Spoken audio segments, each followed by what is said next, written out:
இறைவார்த்தையே அருள் ஞானமே இறையிடத்தில் இருந்து அருள் வருகின்றதே.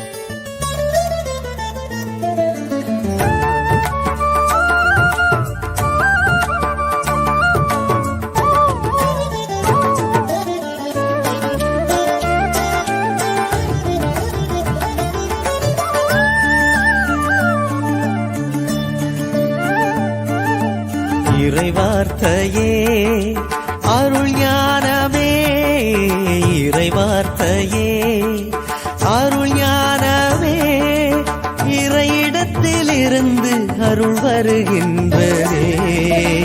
இறைவார்த்தையே அருள் ஞானமே இறைவார்த்தையே அருள் ஞானமே இறையிடத்தில் இருந்து அருள் வருகின்றதே. இறைவார்த்தையே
எலியா, எலியா, ஆண்டவரே, நீ புறப்பட்டு சீதோன் பகுதியில் இருக்கும் சாரிபாட்டுக்கு போய் அங்கே தங்கியிரு. அங்கு உனக்கு உணவளிக்குமாறு ஒரு கைம்பெண்ணுக்கு கட்டளையிட்டிருக்கிறேன். உமது அருள்வாக்கு எனக்கு நம்பிக்கையை தருகிறது. உமது வாக்கின்படியே நான் சாரிபாட்டுக்கு செல்கிறேன் ஆண்டவரே.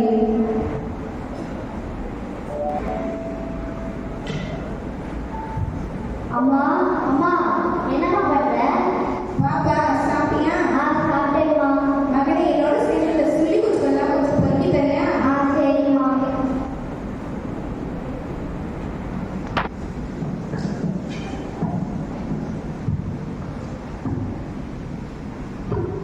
கடவுள் நமக்கு கட்டளையிட்ட கைம்பெண் இவர்தானோ? இவரிடம் போய் தண்ணீர் கேட்டால் என்ன?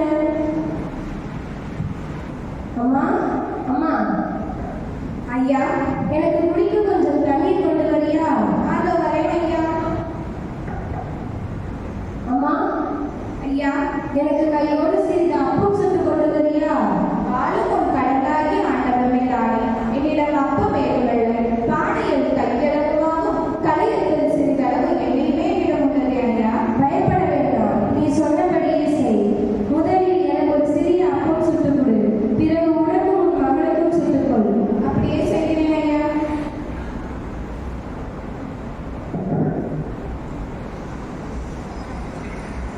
இந்த ஐயா. ஆகா, அப்பம் மிகவும் அருமையாக இருக்கிறது. நன்றி ஐயா.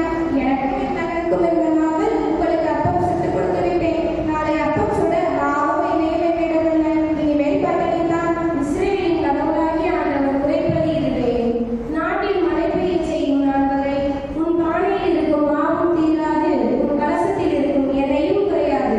உமது வேண்டுதலும் நம்பிக்கைப்படியும் எனது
இவர் முதல்ல நம்பாம தானே இருந்தாரு.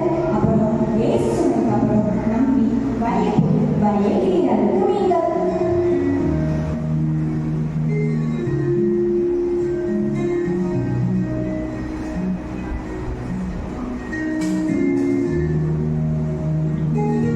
இறை இயேசுவின் மீது கொண்டிருந்த ஆழமான நம்பிக்கையினால் தங்களது வாழ்வில் புதுமைகளை கண்ட சில மனிதர்களை பற்றி அருட்காட்சியங்களில் தெரிந்து கொண்டோம்.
யோபு நொறுங்கி தளர்ந்துவிட்டார். இந்த போட்டியில் நான் தான் வெற்றி அடையப் போகிறேன். களைப்படைந்து வந்திருக்கும் யாத்திரைக்காரருக்கு கொடுக்க எதுவும் உள்ளதாதாயே? என் எஜமானர் துக்கத்தில் ஆழ்ந்திருக்கிறார். அவர் எல்லாத்தையும் இழந்து விட்டார். அவர் வீட்டிற்கு கொடுக்க கூட எதுவும் இல்லை. அவர் சொல்வது உண்மையா? அவர் ஒரே நாளில் எல்லாவற்றையும் இழந்துவிட்டார். அவர் ஒரே நாளில் எல்லாத்தையும் இழந்துவிட்டாரா? ஆம், அவர் ஆடு, மாடு, குடும்பங்கள், பிள்ளைகள் அனைத்தையும் இழந்து விட்டார். கடவுள் அவ்வாறே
அஞ்சாதே, உன்னோடு நான் இருக்கிறேன். உனக்கு ஆசிர் வழங்கி உனக்கு தேவையானவற்றை இரட்டிப்பாக தருவேன். நன்றி ஆண்டவரே.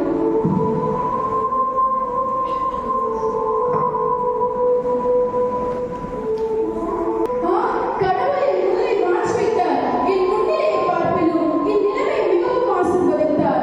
ஆம், நான் சுகமாகிவிட்டேன். எல்லோரும் என்னை பாருங்கள்.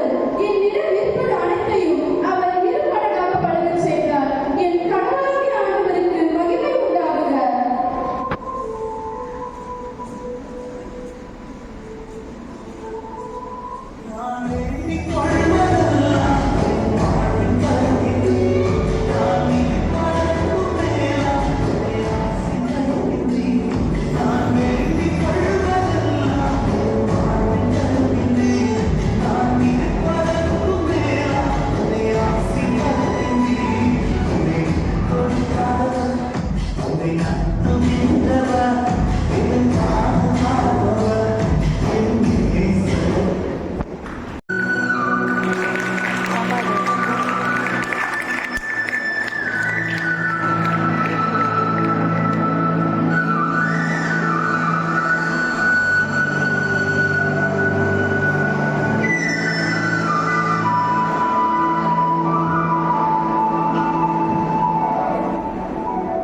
என்னங்க, நீங்களும் மதுரையில வெள்ளமா கிளம்பிட்டு போல?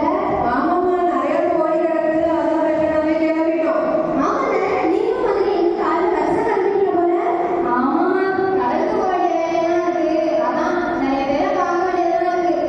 சரி, என்ன கூட நல்லா பெருசா இருக்கு? என்ன கறி இருக்கா? அதெல்லாம் ஒண்ணு இல்லைண்ணே. நேத்து வச்ச மீன் குழம்பும் பழைய சோறு தானே. மக்கள் தான் வர ஆரம்பிச்சிட்டாங்க. வாங்க போய் நம்ம கோழியை பார்க்கலாம்.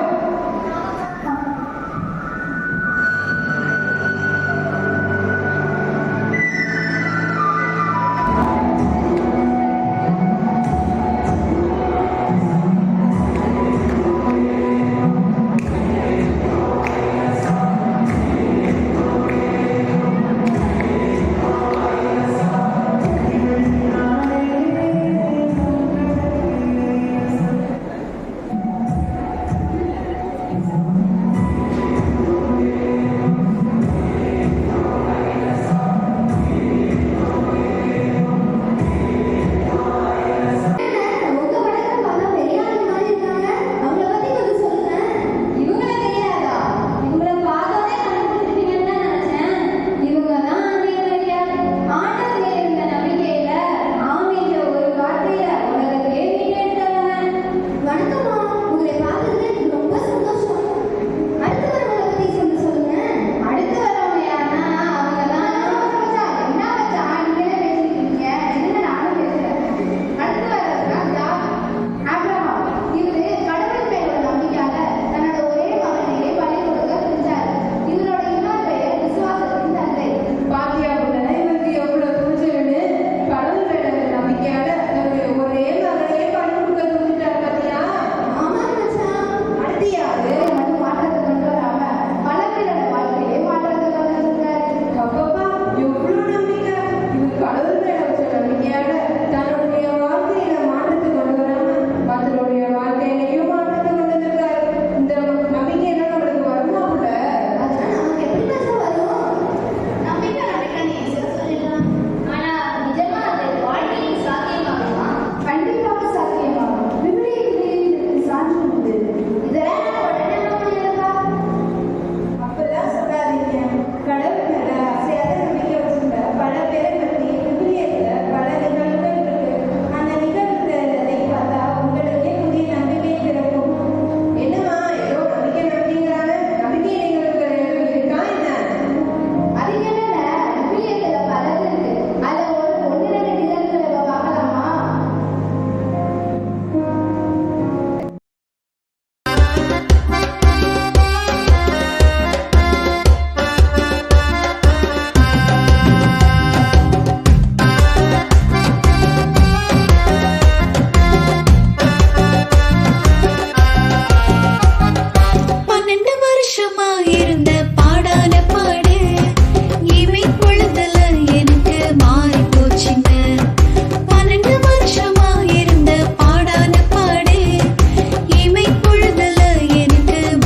போச்சு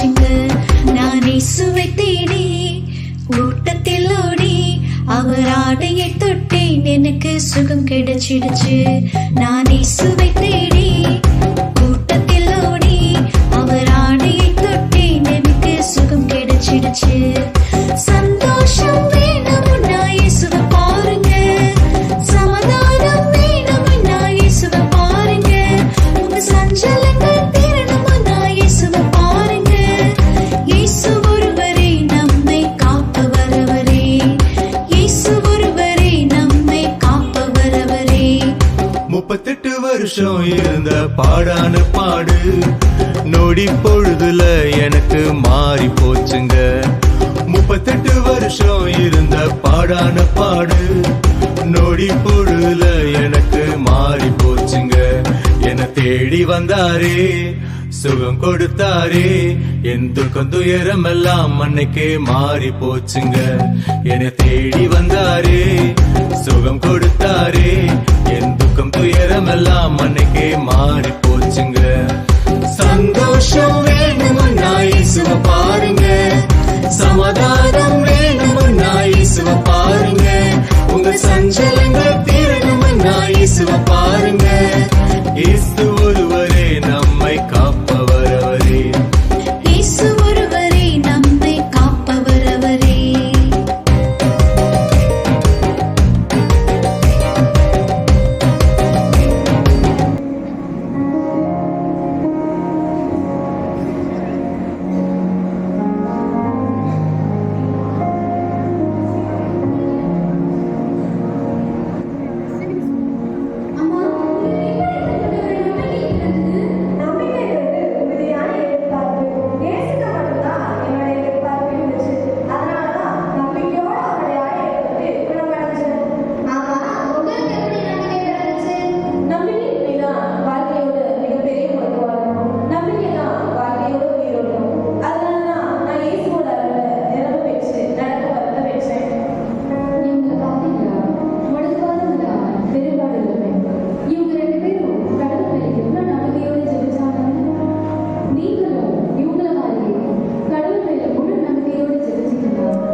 எனவே பைபிள் விவிலியம் அப்படிங்கிறது ஒரு வரலாற்று புத்தகம் அல்ல, அல்லது கட்டுக்கதைகள் இருக்கக்கூடிய ஒரு காவியம் அல்ல.